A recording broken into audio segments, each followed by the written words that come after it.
Bienvenue sur MedTalks, le podcast qui discute sans filtre des coulisses de la health tech avec des fondateurs du monde de la santé. Autrefois soignante pendant 10 ans au service des patients et des équipes, j'aide aujourd'hui les startups de la santé à trouver les mots pour parler des mots. Je m'appelle Naïma Rahel et je vous invite à plonger avec moi au cœur d'histoires et d'entretiens avec des fondateurs de startups qui révolutionnent la santé. Dans cet épisode, j'accueille Olga Brochard, la fondatrice de Club Mojo. Elle évoque aujourd'hui au micro de MedTalks son parcours, sa motivation à créer un programme dédié au bien-être des femmes en situation de surpoids et sa vision du bien-être et de la confiance en soi. De la conception d'un programme de formation à ses collaborations avec des spécialistes, Olga partage avec nous les coulisses de Club Mojo et les défis qu'elle a relevés en cours de route. Si vous appréciez cet épisode, n'hésitez pas à vous abonner et à le partager autour de vous. Bonne écoute! Bonjour Olga, comment vas-tu aujourd'hui? Bonjour Naïma, très bien, merci et toi? Super. Écoute, merci de me rejoindre au micro de MedTalks. Je suis hyper heureuse de t'accueillir aujourd'hui. On a plein de trucs intéressants à se dire. Alors, comme chaque épisode, commençons par le début. Est-ce que tu peux me parler un petit peu de ton parcours pro et m'expliquer qu'est-ce qui t'a amené à te tourner vers l'entrepreneuriat et à créer le Club Mojo? Parfait, avec un grand plaisir. Donc, je m'appelle Olga Brochard, pour celles qui me découvrent grâce à ce super podcast. Je suis la fondatrice de Club Mojo. Club Mojo, c'est ma deuxième boîte, mais peut-être je vais commencer par le commencement. Donc, je viens de Saint-Pétersbourg, en Russie, mais ça fait déjà 13 ans que j'habite en France. Donc, en Russie, je fais un master en économie. Et quand je suis arrivée en France en 2010, j'ai fait un master en marketing à HEC. Et entre les deux, je faisais des petits stages à la banque, plutôt dans la finance. Mais je voyais que ça me plaisait pas. Et mon année de master en marketing à HEC, ça m'a énormément plu. Après HEC, j'ai intégré une petite boîte dans la mode. Donc, une petite créatrice, on était peut-être 10 max dans les bureaux. Et c'est déjà ça qui m'a montré en fait que l'entrepreneuriat, ça peut être possible. Moi, je viens pas d'une famille d'entrepreneurs, plutôt de scientifiques, intellectuels, etc. Donc, l'entrepreneuriat, c'était très, très, très loin. Et j'avais ces idées-là que je voulais faire quelque chose à moi, je voulais avoir un business à moi, mais peut-être je n'osais même pas rêver en fait de tout ça. Et c'est mon première expérience en France de travail pour cette créatrice-là, c'est peut-être aussi elle, la créatrice, par son personnage, par elle-même, m'a fait comprendre que tout est possible si on le veut. Et en fait, j'ai passé que 6 mois avec elle et en 2014, on a déménagé en Nouvelle-Calédonie. Et c'est en Nouvelle-Calédonie que j'ai ouvert ma première boîte. C'était une école de langue étrangère pour les adultes, les enfants, les entreprises. Et donc, c'était vraiment une super aventure parce que comme je suis russe et je parle 4 langues en tout, donc les langues, en fait, c'est ma passion. J'ai fait plusieurs séjours linguistiques. Donc, l'univers des écoles de langue étrangère, c'était quelque chose que j'adorais. Donc, pour moi, c'était une évidence que je voulais ouvrir une école de langue étrangère. Et donc, en 2018, après qu'on est parti de la Nouvelle-Calédonie, j'ai pu vendre cette école-là.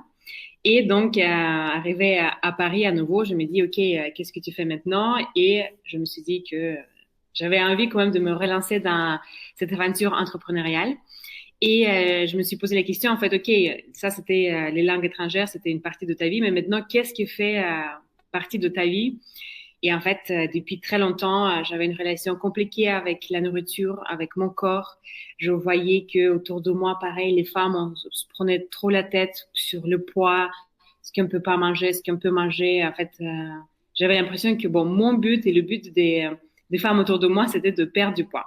Et c'est comme ça que je me suis dit, OK, on va faire quelque chose avec cela. On va accompagner les femmes qui sont en souffrance comme moi. Et c'est comme ça que Club Mojo est né. Et il est né donc en 2020. C'est une super initiative. Donc du coup, le but, c'était vraiment d'aider les femmes au départ autour de toi à développer, on va dire, un mieux-être par rapport à leur corps.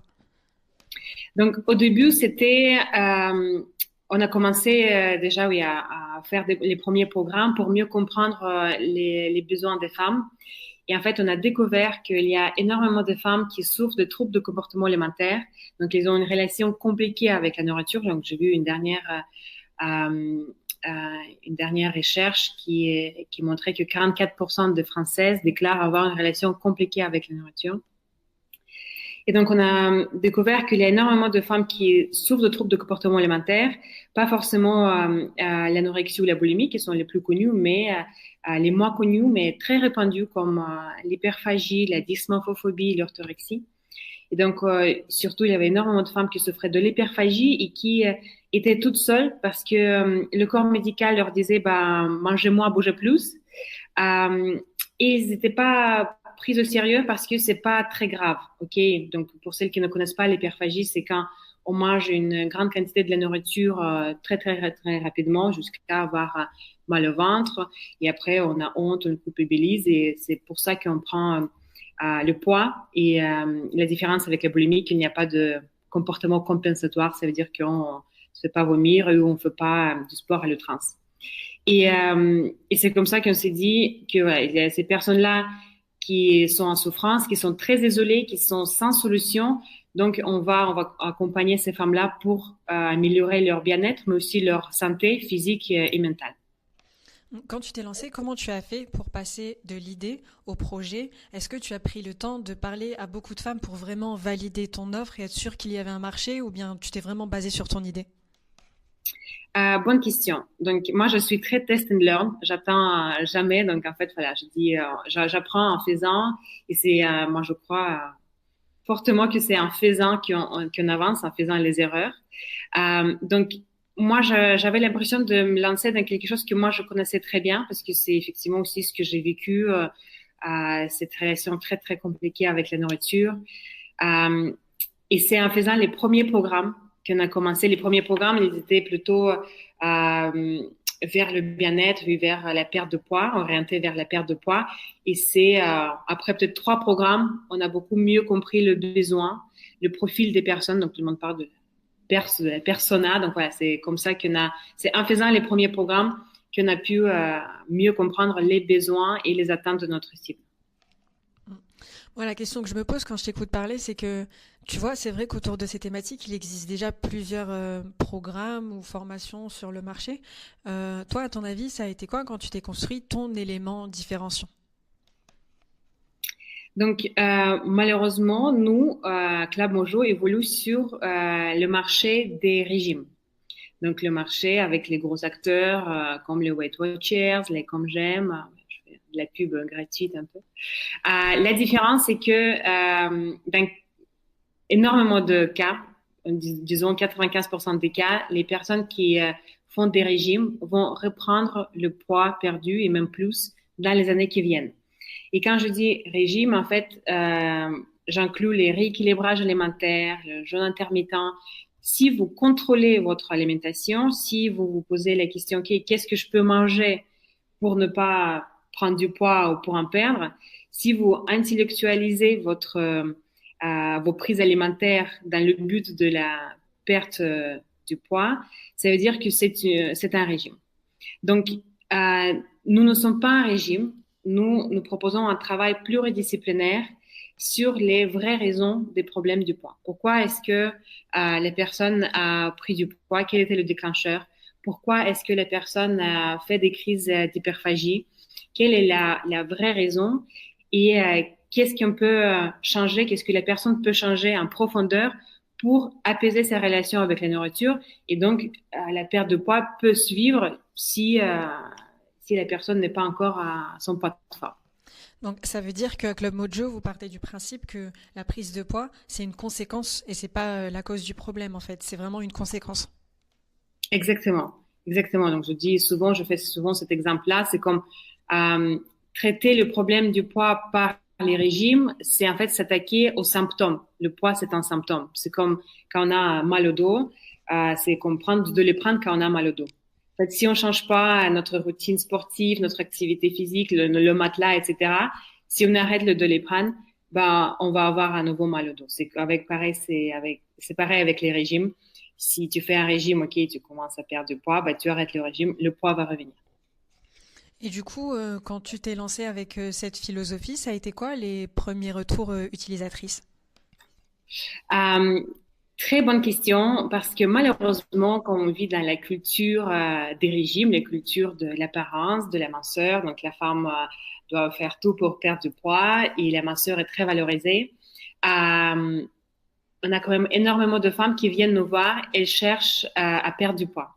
Et donc, nous, on fait aussi l'éducation du marché en même temps. On sensibilise les personnes aux troubles de comportement alimentaire, on les aide aussi à mieux comprendre leur comportement alimentaire et on change aussi cette mentalité des régimes. Donc, en fait, on fait beaucoup de contenu gratuit pour aider les femmes à comprendre pourquoi les régimes les mènent à l'échec et qu'est-ce qu'il faut faire pour sortir de ce cercle vicieux.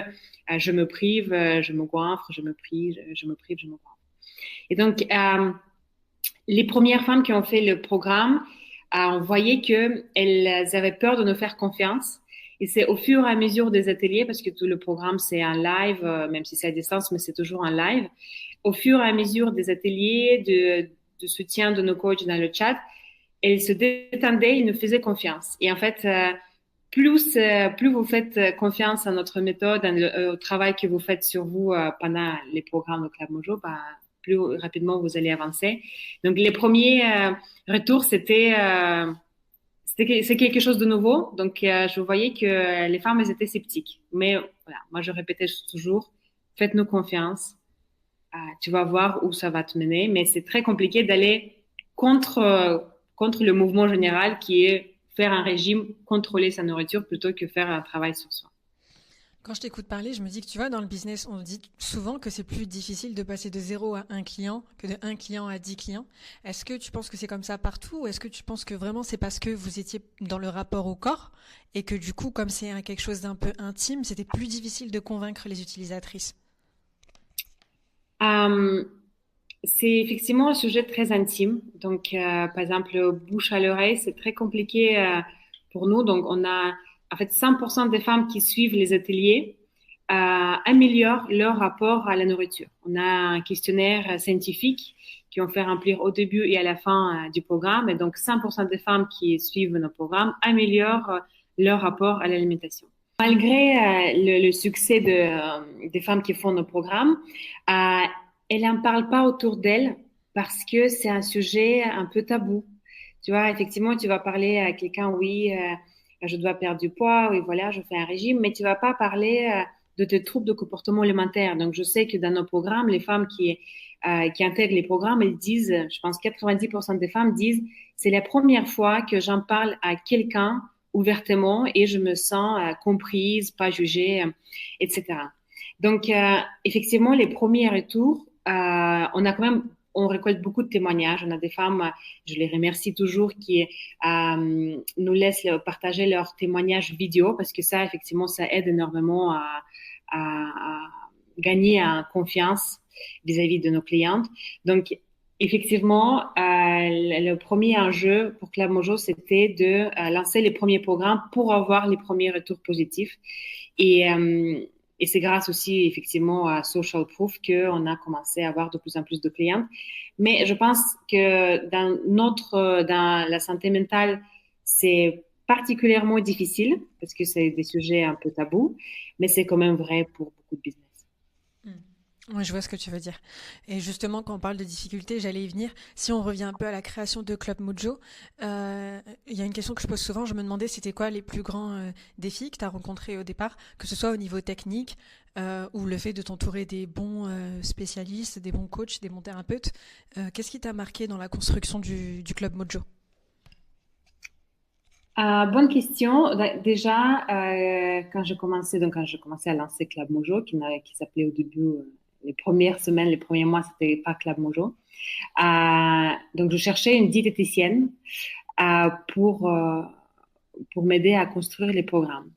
Et donc, déjà, c'était les premières difficultés parce que j'en ai rencontré pas mal et je trouvais leur approche,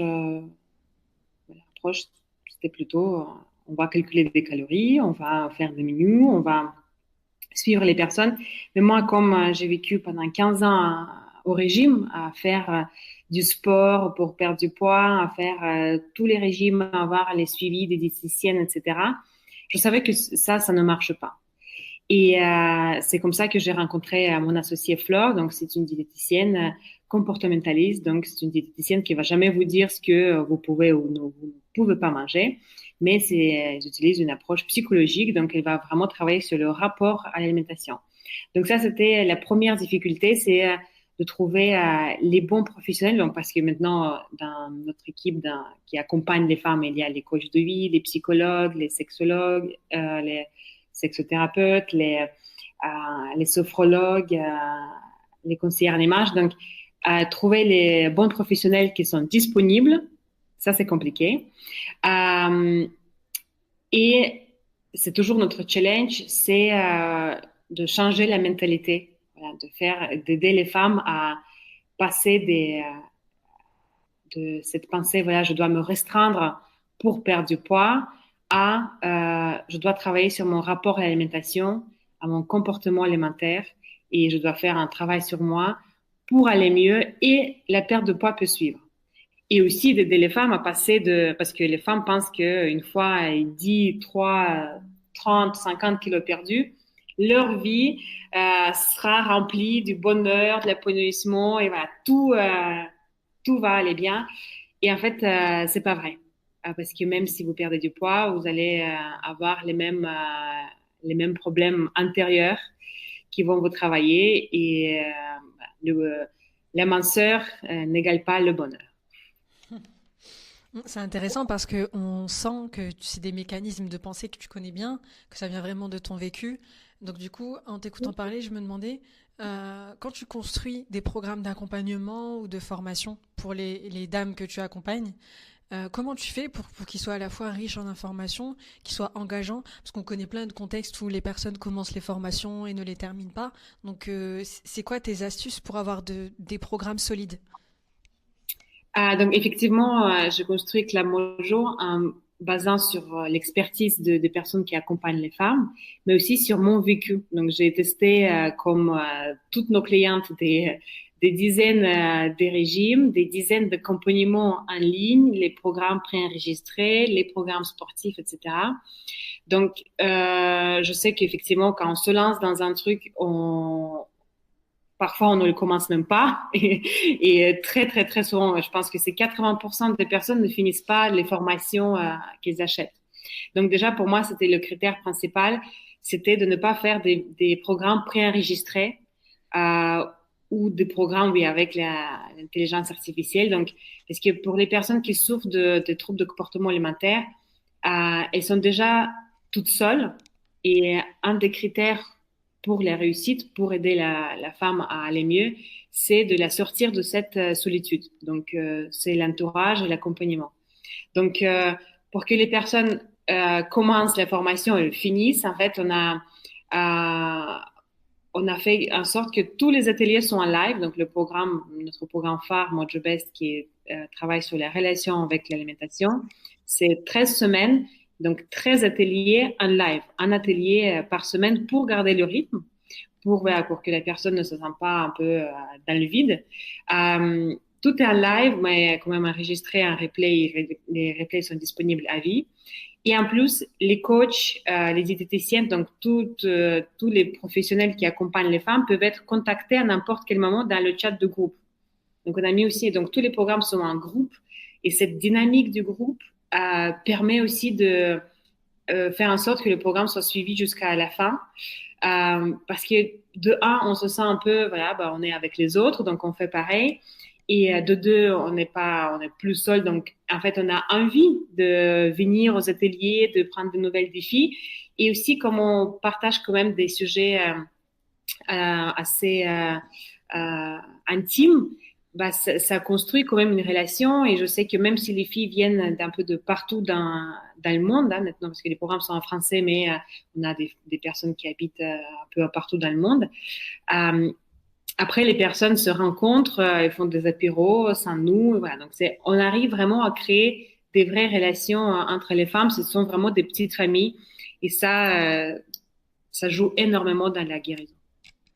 Ça fait un peu penser au principe des groupes de soutien qu'on peut voir dans d'autres domaines de la santé. Complètement. Mm. Complètement. Et donc, pour réussir à créer une dynamique aussi forte et aussi rare dans ce domaine, j'imagine que tu t'es entouré des bonnes personnes, ça joue énormément. Comment tu fais pour choisir un expert qui va intégrer ton équipe? Comment vous vous choisissez l'un l'autre? Euh, c'est beaucoup le réseau.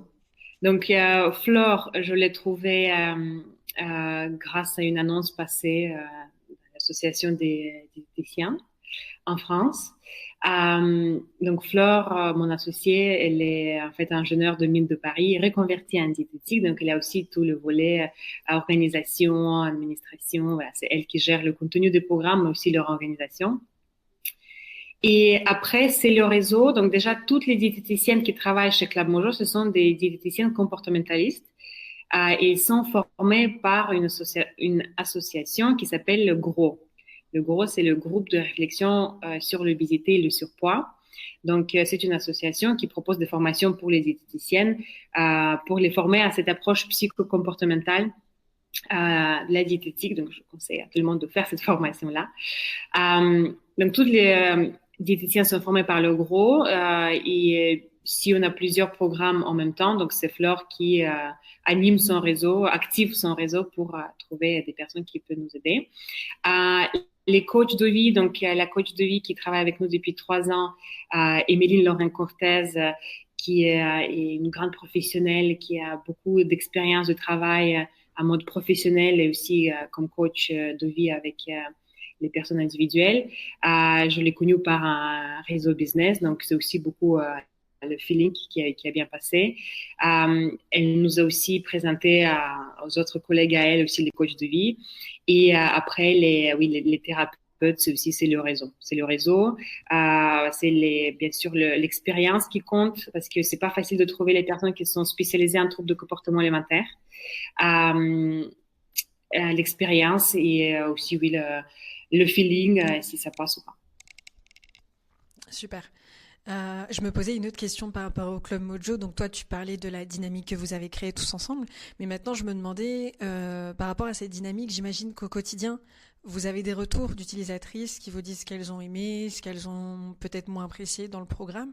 Est-ce que vous mettez à jour le programme? Est-ce que vous intégrez les retours? Vous itirez ou comment ça se passe?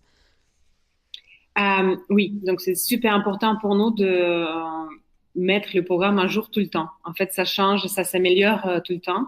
On teste aussi beaucoup de nouvelles choses. Donc, après chaque programme, donc on lance plus ou moins un programme tous les 2 mois, on peut dire, je pense, sur l'année. Oui, on a autour de 7 programmes par an. Je pose la question à chaque femme, OK, comment c'est passé pour toi? Où tu en étais avant, où tu es maintenant? Comment est-ce que le programme s'est passé pour toi? Qu'est-ce que tu as aimé? Qu'est-ce que tu n'as pas aimé? Qu'est-ce qu'on peut ajouter? Et voilà, après, selon nos possibilités, le budget, etc., ben, on varie. Par exemple, là, je sens à quel point c'est important pour les femmes de ne pas être toutes seules. Donc là, on a intégré dans le programme, une fois le programme est fini, la personne a accès aux sessions questions-réponses avec une diététicienne ou une coach de vie une fois par mois et ça, c'est offert à vie. Donc voilà, comme ça, on garde quand même aussi le contact avec les femmes qui ont fait notre programme. Et du coup, au fil de la croissance du Club Mojo, vous arrivez à gérer cette offre à vie sans être, entre guillemets, un peu débordé? Écoute, c'est tout nouveau, donc je vais te dire ça peut-être dans un an ou deux, mais pour l'instant, on gère. Pour l'instant, on gère. Super. Alors, je me posais une autre question par rapport aux utilisatrices, c'est juste humainement. J'imagine que toi, étant touché par la thématique, tu as dû avoir des témoignages qui t'ont hyper touché. Est-ce que tu peux nous en partager quelques-uns? Ça a été quoi les témoignages les plus percutants? Bah, tu vois, c'est marrant parce que ce matin, j'ai reçu un message de Audrey, je sais pas si tu nous écoutes, Audrey, qui a fait notre programme il y a 2 ans, et donc parce que les filles gardent le chat de leur groupe à vie, et donc elle a laissé un message de remerciement pour nous dire à quel point elle se sent mieux dans son corps, à quel point la nourriture n'est pas un problème, à quel point elle ne fait plus de crise d'hyperphagie. et à quel point la bienveillance de coach de Club Mojo a changé sa vie. Et donc, à chaque fois quand je reçois un témoignage comme ça, je commence à pleurer parce que je me dis, mais on change, voilà, on a vraiment un impact positif sur la vie des gens. On a des femmes qui ont réussi à tomber enceintes grâce je ne peux pas dire que c'est grâce à notre programme, mais elles sont venues dans le programme en obésité et avec les retours des médecins qui leur disaient, écoutez, il faut absolument que vous perdiez du poids, sinon vous n'allez pas pouvoir tomber enceinte. Et donc, les femmes tombent enceintes pendant notre programme ou après. On a beaucoup de bébés Mojo. On a les femmes qui parce qu'en fait la relation avec la nourriture ça impacte toute la vie des femmes donc elles n'osent pas vivre en fait elles attendent voilà c'est la perte de 10 30 40 kilos donc on a des femmes qui ont osé par exemple demander un poste au travail auquel elles ne pensaient même pas pouvoir prétendre on a les femmes qui ont réussi du coup à améliorer leur carrière à changer de vie il y en a une qui est partie à Dubaï, par exemple, pour le travail. Il y a des femmes qui ont pu se libérer des relations toxiques, qui ont amélioré leur quotidien, qui peuvent maintenant faire des choses qu'elles n'osaient pas faire avant. Les femmes qui ont construit des relations amoureuses, parce qu'avant, elles n'osaient même pas. Les femmes qui arrivent à s'exprimer, à se mettre en valeur et qui se donne aussi le droit d'être elle-même. Et voilà, donc, surtout ce qui ressort, grâce à vous, ma vie n'est plus comme avant. Je me cache plus, je sors, je vis, je me donne le droit de vivre. Je fais plus de crise d'hyperphagie, la nourriture n'est plus un problème. Donc ça, si on y pense, c'est alors oui, il y a le poids qui rentre en ligne de compte, mais c'est surtout parce que vous avez un programme holistique et que vous avez vraiment travaillé les racines et la confiance en soi. C'est surtout la confiance en soi, j'imagine, qui bloquait. C'est ça. En fait, tout est très lié. Le poids, en fait, le rapport à l'alimentation, le rapport au corps et la confiance en soi. C'est d'ailleurs pour ça qu'il y a d'autres programmes sur plus approfondis sur le rapport au corps et sur la confiance en soi. Donc, en fait, si on n'aime pas notre corps et on veut le rétrécir, par exemple, bah là, on va agir avec la nourriture. Donc, la relation avec le corps qui est déjà pas très bien va impacter la relation avec la nourriture. Et donc, on commence dans un régime et après, on va échouer. Bah, notre confiance en soi sera impactée aussi. Donc, en fait, pour améliorer son rapport au corps, son rapport à l'alimentation, son rapport aussi à la confiance en soi, il faut travailler sur les trois axes en même temps. Avoir plus confiance en soi pour ne rien avoir à faire avec tout ce que la culture des régimes nous passe comme message et donc ne pas vouloir changer son corps et donc ne pas modifier son alimentation. Aujourd'hui, par rapport aux témoignages que tu as recueillis, est-ce qu'il y a des choses concrètement que tu voudrais modifier à Mojo je sais pas, certains programmes de formation, des nouvelles initiatives, il y a des idées qui te viennent en tête que tu souhaiterais développer? J'ai énormément d'idées en tête et ça fait très peur à mon associé. Mais l'idée principale, c'est que je souhaite que Club Mojo soit intégré dans le parcours de soins des personnes en obésité et en surpoids. Que les médecins, voilà, on est en train de voir comment on peut travailler avec les hôpitaux, les médecins, les cliniques, les mutuelles, pour que une personne en obésité qui vient voir un médecin généraliste ait une solution. Donc, voilà, pour qu'un médecin ou l'hôpital peut dire, écoutez, voilà, il y a un tel dispositif, vous pouvez suivre ce programme-là, c'est pris en charge par la Sécu, par les mutuelles, vous pouvez faire ce programme-là. Mm. Pour la suite de notre échange, j'aurais aimé qu'on prenne un peu de hauteur sur Club Mojo et qu'on parle de ta vision entrepreneuriale. Pour toi, c'est quoi un bon entrepreneur? Comment tu définirais ta philosophie de l'entrepreneuriat? Euh, pour moi, un entrepreneur, c'est quelqu'un qui ne lâche jamais, qui fait des choses, qui fait beaucoup de choses, qui se plante, mais qui se relève et qui continue. Et qui n'a pas peur de rêver grand et vraiment faire tout pour réaliser toutes ses idées. Tu as les yeux qui pétillent. Non mais ok, c'est bien noté, c'est intéressant. Euh, mais justement, tu vois, quand on parle de rêver grand, moi il y a une question que je me pose, c'est que aujourd'hui, je touche du bois, Club Mojo est en pleine croissance. Comment on fait quand on est entrepreneur pour croître et en même temps, quand on a eu une initiative personnelle, rester authentique et proche des gens? Est-ce que tu as une idée de comment tu vas gérer la croissance de Club Mojo pour rester fidèle à toi-même?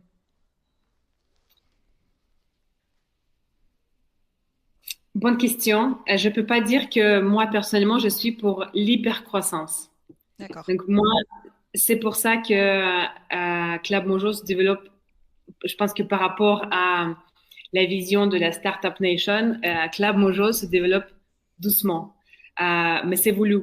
On veut pas être dans l'hypercroissance. On est plutôt dans la croissance maîtrisée et en plus, on veille beaucoup à l'équilibre vie pro, vie perso.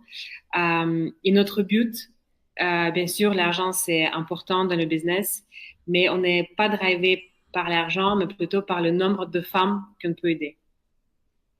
Oui, je vois ce que tu veux dire. Euh, donc, pas d'hypercroissance, enfin, c'est pas forcément pour toi inhérent à l'entrepreneuriat, on peut avancer à son rythme. Complètement, complètement, parce que je trouve que aussi aujourd'hui sur LinkedIn, on voit beaucoup de success stories des entrepreneurs qui, voilà, en 3 mois, ils ont créé une boîte qui marche à merveille, ils font des millions. Mais en fait, ça, c'est juste une partie d'iceberg, en fait. Il y en a vraiment, vraiment, vraiment pas beaucoup. C'est juste qu'on entend ces success stories. Mais il y a énormément d'entrepreneurs dont on n'entend pas parler, mais qui vivent très bien. Et pour moi, c'est ça l'entrepreneur, c'est mon boulanger du coin qui a 4 boulangeries, qui est super sympa. Et voilà, ça, c'est aussi un entrepreneur. J'allais te demander, est-ce que avec les années, tu pensais t'étendre dans d'autres pays? Je pense que c'est pas forcément ta priorité, d'après ce que j'entends. Pourquoi pas? Avec le temps, j'aimerais bien vraiment, et là, j'espère il va y arriver, on va réussir à intégrer le parcours de soins et développer une application que les médecins puissent recommander à leurs patients et bien sûr, pourquoi pas s'étendre à l'autre pays, aux autres pays, à- en Europe, aux États-Unis. Il y a beaucoup de problèmes d'obésité aussi en Asie. Hmm. Mais du coup, moi, ce que j'entends dans ce que tu me dis tout à l'heure, tu parlais de rêver grand, mais je pense que c'est pas forcément en termes d'hypercroissance, c'est plus en termes d'impact et d'avoir une mission qui change la vie des gens. Et dans les derniers épisodes, il y a un thème qui revient souvent, c'est le fait d'avoir un impact positif, un impact vraiment social. Est-ce que tu penses que c'est important pour une start-up d'aller au-delà de la croissance et d'essayer d'avoir vraiment un impact sur la société?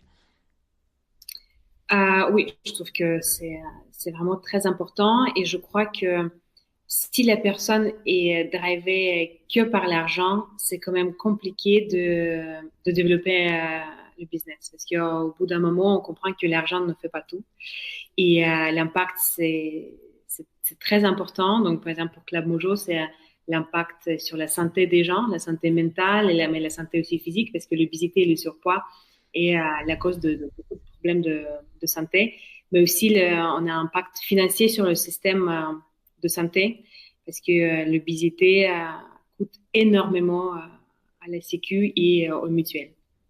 Donc tu penses que ce qui permet de tenir, du coup, c'est les convictions et le fait d'aimer ce qu'on fait beaucoup plus que la quête de l'argent. Euh, pour moi, en tout cas, c'est complètement ça. Je sais que je pourrais jamais faire un truc pour l'argent et je sais que chaque matin, je me lève pour aider les femmes à aller mieux, à apaiser leur relation avec la nourriture, à ne plus faire des crises d'hyperphagie, à ne plus se dire des mots méchants quand on se regarde dans le miroir. Voilà. J'aide les femmes à aller mieux et c'est ça qui me drive tous les jours. Et quand il y a des difficultés, je me dis, OK, oui, voilà. Souviens-toi de ton why. Souviens-toi pourquoi tu fais ça. J'ai un album sur mon téléphone avec les print screens de tous les témoignages que je reçois. Donc, je Ouais. l'ouvre. Voilà. Voilà, Olga, c'est ça ce que vous faites avec Club Mojo tous les jours. Continuez, ne lâchez pas. On te souhaite encore beaucoup de femmes aidées. Olga, on va arriver à la dernière partie de cette interview. Trois questions que je pose à tous les invités. Aujourd'hui, où est-ce que tu imagines Club Mojo dans 5 ans? Dans 5 ans, Club Mojo fait partie d'un parcours de soins des personnes en obésité et en surpoids. Donc, on aura on aura fait des collaborations, des partenariats avec les hôpitaux, les cliniques, les médecins et les mutuelles. Génial, on te le souhaite. Si tu pouvais changer un secteur de la health tech en France, qu'est-ce que tu changerais?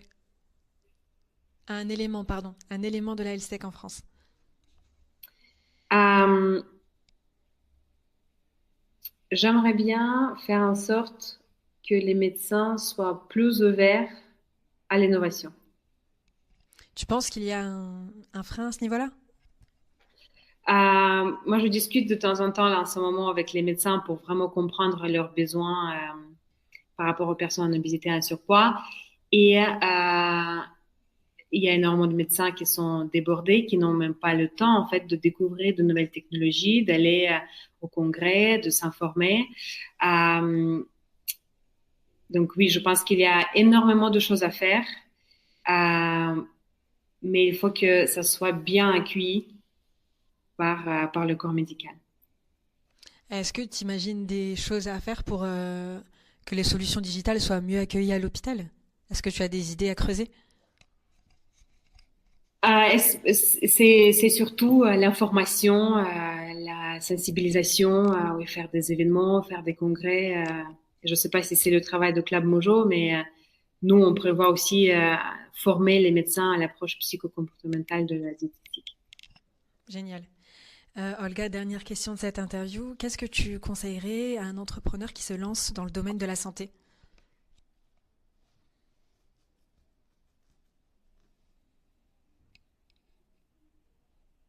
Je conseillerais de bien s'entourer euh, et surtout de se préparer que ça soit long et que rien n'est fait en 3 mois ou en un an. Euh, Vraiment se préparer, bon, comme tout le monde dit, hein, c'est pas un sprint, c'est un marathon. Faire en sorte que tu puisses tenir sur le long terme, niveau financier, niveau esprit, niveau motivation, pour arriver à faire ce que tu veux faire. C'est un marathon, pas un sprint. C'est noté. Olga, c'est la fin de cette interview. Un grand merci de m'avoir rejoint sur le podcast MedTalks. Si vous avez apprécié cet épisode, n'hésitez pas à liker, à le partager et à vous abonner. Et surtout, prenez soin de vous.